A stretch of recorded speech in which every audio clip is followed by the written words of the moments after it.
ഇന്റർനെറ്റിന്റെ ഇരുണ്ട കോണുകളിൽ 2012 ജനുവരിയിൽ ഒരു ആഗോളാസക്തി ഉണർത്തുന്ന ഒരു സന്ദേശം പ്രത്യക്ഷപ്പെട്ടു. ഞങ്ങൾ വളരെ ബുദ്ധിമാന്മാരായ വ്യക്തികളെ തിരയുകയാണ്. ആധുനിക ചരിത്രത്തിലെ ഏറ്റവും വിപുലവും കുളിർപ്പിക്കുന്നതുമായ പസിൽ ഗെയിമുകളിൽ ഒന്നായി മാറാൻ പോകുന്ന ഒന്നിന് തുടക്കമിട്ടു.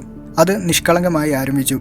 ഓൺലൈനിൽ പോസ്റ്റ് ചെയ്ത ഒരു വിചിത്ര ചിത്രം. പക്ഷേ പെട്ടെന്ന് തന്നെ എൻക്രിപ്റ്റ് ചെയ്ത കോഡുകളുടെയും ഡിജിറ്റൽ കടങ്കഥകളുടെയും ഒരു വലയിലേക്ക് ചുരുളഴിയുന്നു. ഇതൊരു സാധാരണ വെല്ലുവിളിയല്ലെന്ന് സോളവർമാർക്ക് പെട്ടെന്ന് മനസ്സിലായി. അത് ഭൂഖണ്ഡങ്ങളിലേക്ക് വ്യാപിച്ചു. അവ്യക്തമായ അറിവിന്റെ വൈദഗ്ധ്യം ആവശ്യപ്പെട്ടു. കൂടാതെ സിക്കാഡ ചിഹ്നം വഹിക്കുന്ന പോസ്റ്ററുകൾ ഒരു പ്രേത ഉപേക്ഷിച്ച ബ്രെഡ് ക്രംസ് പോലെ യഥാർത്ഥ ലോക സ്ഥലങ്ങളിലേക്ക് പോലും പങ്കാളികളെ നയിച്ചു. ഓരോ വർഷവും പസിലുകൾ തിരിച്ചെത്തി. 2013, പിന്നെ 2014. ഇരുണ്ടതും ആഴമേറിയതും കൂടുതൽ സങ്കീർണവുമായി. കളിക്കാർ ഇതിനുവേണ്ടി സ്റ്റെഗനോഗ്രാഫിയുടെ പാളികൾ വരെ ഡീക്രിപ്റ്റ് ചെയ്തു. വെർച്വലും ഫിസിക്കലുമായിട്ടുള്ള വഴികളിലൂടെയും പിന്തുടർന്നു. മറന്നുപോയ പാഠങ്ങളിലും പ്രോഗ്രാമിംഗ് ഭാഷയിലും കുഴിച്ചിട്ട് മറിഞ്ഞിരിക്കുന്ന സന്ദേശങ്ങൾ വരെ അൺലോക്ക് ചെയ്തു. അവർ കൂടുതൽ ആഴത്തിൽ പോകുന്തോറും അത് കൂടുതലായി അവർക്ക് വെളിപ്പെട്ടു തുടങ്ങി. ഇതൊരു പരീക്ഷണമായിരുന്നോ?